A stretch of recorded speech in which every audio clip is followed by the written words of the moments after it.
ബാത്റൂമിൽ നിന്ന് ഇറങ്ങുമ്പോൾ വലതുകാൽ ഉപയോഗിക്കൂ. മാറ്റങ്ങൾ അറിഞ്ഞാൽ നിങ്ങൾ ഞെട്ടും. പല വിശ്വാസങ്ങൾക്ക് പിന്നിലും ഒരു ശാസ്ത്രമുണ്ട്. പണ്ടുകാലം മുതൽ നമ്മുടെ കാരണവന്മാർ പിന്തുടർന്നു വരുന്ന പല ചിട്ടകൾക്കും പുറകിൽ ഇത്തരം ശാസ്ത്രീയമായ വശങ്ങളും ഉണ്ടാകും. എപ്പോഴും ഐശ്വര്യമായി കാണുന്നതാണ് വലതുകാൽ. വലതുകാൽ വച്ചു കയറുക ഇതിന് പ്രധാനപ്പെട്ട കാര്യമാണ്.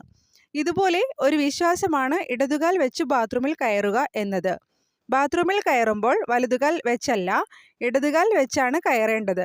ഇതുപോലെ തിരിച്ചിറങ്ങുമ്പോൾ വലതുകാൽ ഉപയോഗിക്കുകയും ചെയ്യുക. മനസ്സിനും ഒപ്പം ശരീരത്തിനും തൃപ്തി വരുന്നതിനാണ് നാം ബാത്റൂമിൽ കയറുന്നത്. ഇവിടെ എപ്പോഴും നീചസ്ഥിതിയാണ് കാണുന്നത്. അതായത് മുടി വെട്ടാൻ, ഷേവ് ചെയ്യാൻ, അതായത് ശൗചം ചെയ്യാൻ ഉപയോഗിക്കുന്ന സ്ഥലമാണ് ബാത്റൂം എന്ന് പറയുന്നത്. ബാത്റൂമിൽ കയറി നമ്മൾ വിസർജനത്തിനാണെങ്കിലും കുളിക്കുവാനാണെങ്കിലും ശരീരം ശുചിയാക്കുന്നതിനാണ് നാം ചെയ്യുന്നത്. ഇടതുകാൽ വെച്ച് കയറുന്നതിലൂടെ ശരീരത്തിലെ നെഗറ്റീവ് ഊർജം പുറന്തള്ളപ്പെടുന്നു. ബാത്റൂമിൽ നിന്ന് ഇറങ്ങുന്നത് വലതുകാൽ വെച്ചുമായിരിക്കണം. ശരീരം ശുദ്ധിയായി പോസിറ്റീവ് ഊർജം നിറച്ചാണ് നാം ഇറങ്ങുന്നത്. നമ്മിലെ അശുദ്ധികളെല്ലാം മാറ്റിയാണ് ബാത്റൂമിൽ നിന്നും ഇറങ്ങുന്നത്. സ്ത്രീ ആണെങ്കിലും പുരുഷനാണെങ്കിലും ഇതുതന്നെ ചെയ്യണം. ഇങ്ങനെ ചെയ്താൽ ആ ദിവസം ഐശ്വര്യപ്രദമാകും, പോസിറ്റീവ് ഊർജം നിറഞ്ഞതാകും എന്നാണ് നമ്മൾ